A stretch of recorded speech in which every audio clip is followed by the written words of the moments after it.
In the heart of Tokyo, the city of neon dreams and whispered secrets, shadows crept where light could not reach. A sprawling metropolis teeming with life during the day turned into a labyrinth of intrigue by night. Beneath its glimmering facade lay stories untold, secrets buried, and a mystery waiting to be unraveled. The clock vanished without a trace. Not just any clock, but an antique golden relic, its gears polished to brilliance, and its frame etched with symbols of an ancient forgotten language. Whispers claimed it held power beyond comprehension. A treasure map, a weapon, or perhaps a curse. For centuries it had been passed down through the Miyamoto family, locked away behind vaults of steel and secrets. Until tonight. Satoshi Miyamoto stood frozen in his opulent study. Bookshelves lined the walls and priceless artifacts gleamed under the soft glow of antique lamps. But all the wealth in the world could not replace what had been stolen. His vault door, charred and twisted, told the story of a professional heist. This wasn't the work of amateurs. Satoshi clenched his fists as the weight of his family's legacy pressed on him. The clock wasn't just an heirloom, it was a responsibility, and now it was gone. "Bring me Kazu Tanaka," he commanded his assistant. Now. Kazu Tanaka was not a man who answered calls at midnight, but Satoshi Miyamoto's reputation carried weight. When he arrived at the Miyamoto mansion, he was greeted by a visibly shaken Satoshi. "Do you know why you're here, Tanaka-san?" Satoshi asked, his voice a mixture of desperation and command. "No, but I assume it has to do with that," Kazu replied, nodding toward the ruined vault.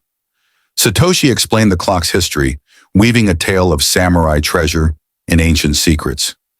He spoke of maps hidden in plain sight in a power so great it was locked away to protect humanity. Kazu raised an eyebrow. "You want me to believe your clock is some kind of Pandora's box?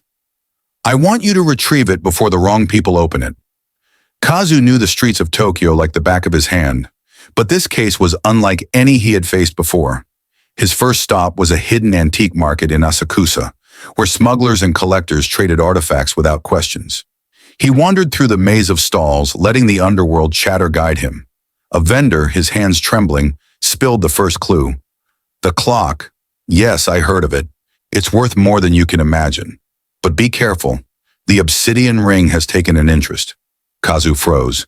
The obsidian ring, an international syndicate notorious for trafficking rare and forbidden artifacts. If they had the clock, this was no longer a simple theft. It was a game of survival. That night, as Kazu reviewed his findings in his cramped apartment, he felt the shift in the air, the faintest rustle outside his window, the click of a footstep too heavy to belong to the wind. He reached for his gun and moved to the door. The hallway was empty, but his instincts screamed otherwise. A glint of light caught his eye, a reflection from a masked figure retreating down the fire escape. They were watching him. The next day, Kazu visited Satoshi to report his findings. "The obsidian ring has the clock. If we don't move fast, it'll be out of reach." Satoshi handed Kazu an envelope, his expression grim. "Coordinates. They're holding an auction in Shinjuku. The clock will be there." Kazu hesitated. "How did you get this?" "Let's just say I have my own network."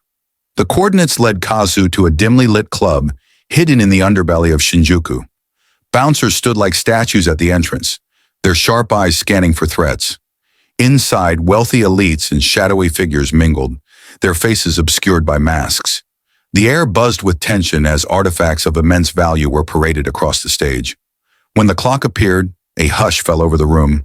Its golden surface gleamed under the spotlight, and its ancient symbols seemed to pulse with life. Kazu felt his pulse quicken, but just as he prepared to make his move, chaos erupted. A rival gang stormed the auction, guns blazing. Screams echoed as guests scrambled for cover. Amid the chaos, Kazu seized his chance. He darted toward the clock, grabbing it before disappearing into the maze of back alleys. Behind him, shouts and gunfire followed. Kazu's grip on the clock tightened as he sprinted through the rain-slicked streets. The neon lights blurred past him, and the sound of engines roared closer. A black SUV barreled around the corner, its headlights slicing through the darkness. Bullets whizzed past, shattering windows and ricocheting off walls. Kazu ducked into a narrow alley, his heart pounding as he searched for an escape. He spotted a fire escape ladder and climbed. the clock tucked under his arm. From the rooftop, he could see the sprawling city below. The SUV screeched to a halt, and masked figures emerged, scanning the area. Kazu moved silently, blending into the shadows. By dawn, Kazu returned to his apartment, exhausted but victorious. He placed the clock on his desk, its golden surface glowing faintly in the morning light. But something felt off. As he inspected the artifact, he noticed faint scratches near the base, marks that hadn't been there before. He twisted the clock, and a hidden compartment opened, revealing a small device emitting a faint hum. This wasn't just a clock. It was something far more dangerous. Kazu rushed to Satoshi's mansion, determined to get answers. "What is this?" he demanded, placing the clock on the table. Satoshi's eyes widened. It's a key." "A key to what?" "To a weapon buried beneath Tokyo," Satoshi admitted, his voice trembling. "The samurai built it centuries ago to protect their empire. The clock activates it." Kazu's blood ran cold. "You knew this all along." Before Satoshi could respond, the mansion's doors burst open. Reina, the leader of the Obsidian Ring, strode in, flanked by armed men. "You've done well, Tanaka," Reina said, her voice dripping with mockery. "You brought us exactly what we needed." Kazu realized too late that he had been played. Satoshi and Reina had been working together, using him to retrieve the clock from their rivals. Reina gestured for her men to take the clock. Kazu, outnumbered but undeterred, grabbed the clock and fled through the mansion's back corridors. The chase led to Tokyo Skytree, the city's iconic tower. Kazu climbed higher and higher, the clock clutched tightly to his chest. Reina and her men closed in, their footsteps echoing against the steel. At the observation deck, Kazu found himself cornered. Reina stepped forward, her gun trained on him. "Hand it over, Tanaka. You can't win." Kazu smirked. "Maybe not, but I can make sure no one does." He hurled the clock over the edge. For a moment, time seemed to freeze as the artifact plummeted toward the city below.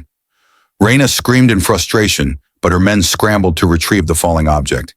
In the chaos, Kazu slipped away into the shadows. Kazu returned to his apartment, his mind racing. He placed a small, identical clock on his desk. The real artifact. The one he had thrown was a replica, a decoy he had prepared before meeting Satoshi. As he examined the clock, a faint light began to glow from its symbols. The device inside activated, projecting a holographic map. The coordinates pointed to a hidden chamber deep beneath Tokyo Bay. Kazu's phone buzzed. It was a message from Reina. "You've only delayed the inevitable. We will find you." He stared at the map, his jaw tightening. The game wasn't over. It was just beginning. From his rooftop, Kazu watched the city awaken.